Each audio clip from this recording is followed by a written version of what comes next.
welcome back to my film and TV channel. You're all staying safe and well. We're going to have a look at, we're going to hit the road today with this one. Yes, we're going to look at something called the Bikeriders.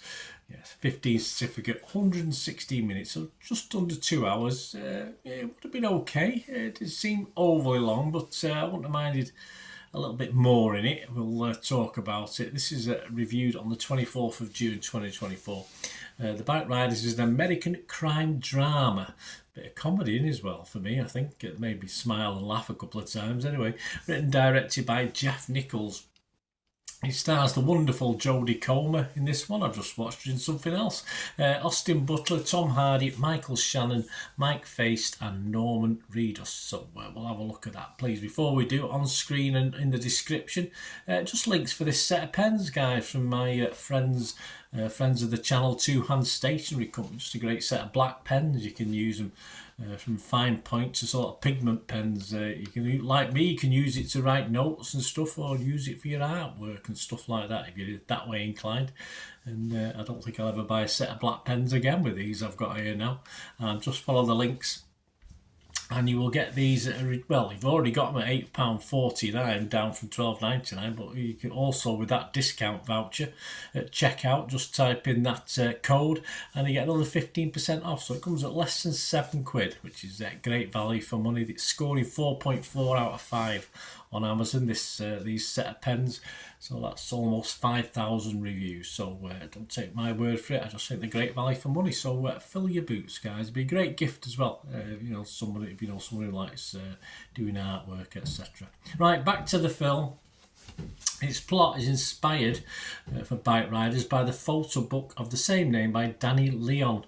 Depicts the lives of the Vandals MC Motorcycle Club, a fictional version of the Outlaw Motorcycle Club founded in the late 1960s.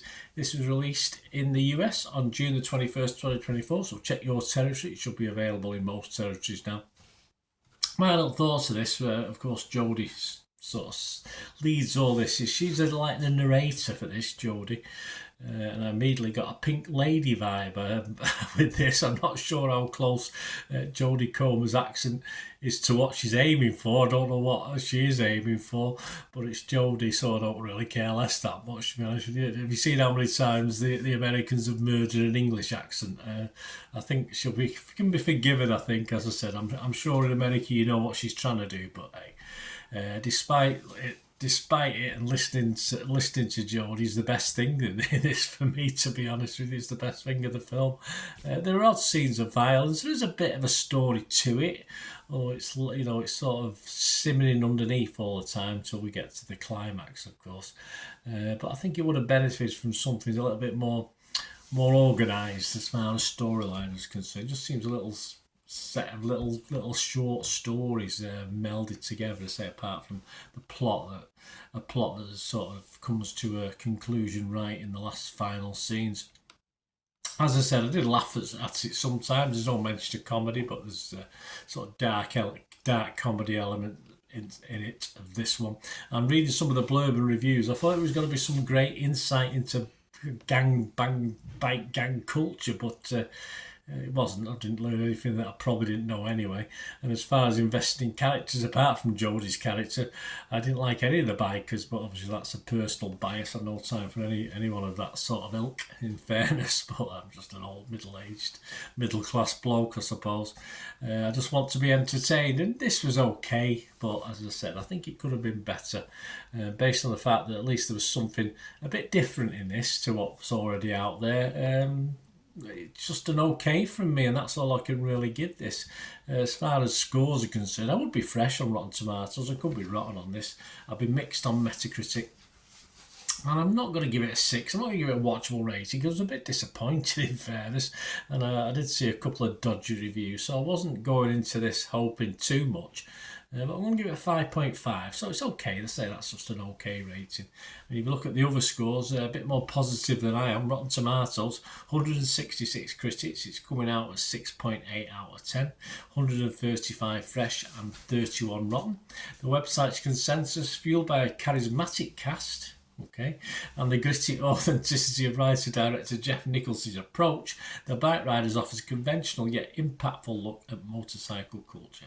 as I said, I've seen it before. I've seen it done better. Metacritic, their average 71 out of 100. That's based on 46 critics. 34 were fresh, 10 like me were mixed, and there was 2 negatives as well.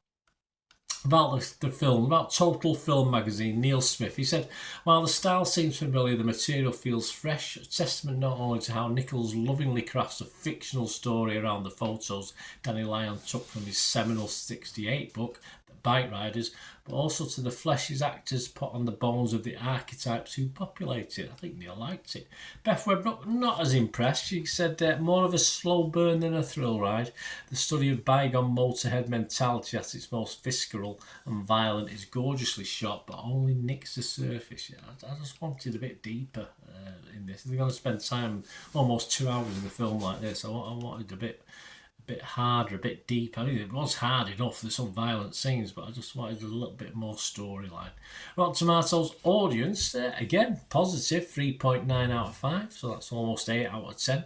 Internet Movie Database, as I said, I'm a bit of a downer on this one. I'm not alone, some people, similar to me, and even worse, but Internet Movie Database, almost 6,500 scores and reviews. It's getting 7.2. So yeah, I wouldn't put you off watching it. I just expected a bit more from it. And as I said, I think the fact Jodie Comer's in it, dodgy accent or not, sort of made it more watchable for me. Otherwise, I would have found it a little bit bland at times, despite the obviously harshness of 4 or 5 certain scenes.